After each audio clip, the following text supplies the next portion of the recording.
देशाला शिमला उटी मनाली त्यासारख्या पर्यटनस्थळे लाभली आहेत. ऐकूनच भारत देश सुजलाम सुफलाम आहे.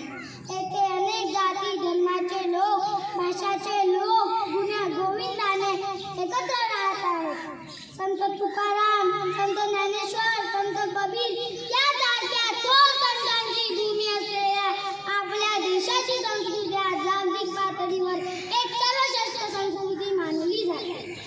गेल्या 75 वर्षात आपल्या देशामध्ये अनेक क्षेत्रात उत्तम प्रगती केली आहे.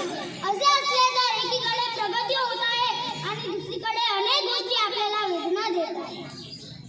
स्वातंत्र्यासाठी आपल्या शिवसैनिकांनी आपले बलिदान, आपले संपूर्ण आयुष्य स्वातंत्र्यासाठी घातले. निराधारावर तुळशीपत्र ठेवले, स्वातंत्र्यासाठी रक्ताचा सळा सांडला, पण आम्ही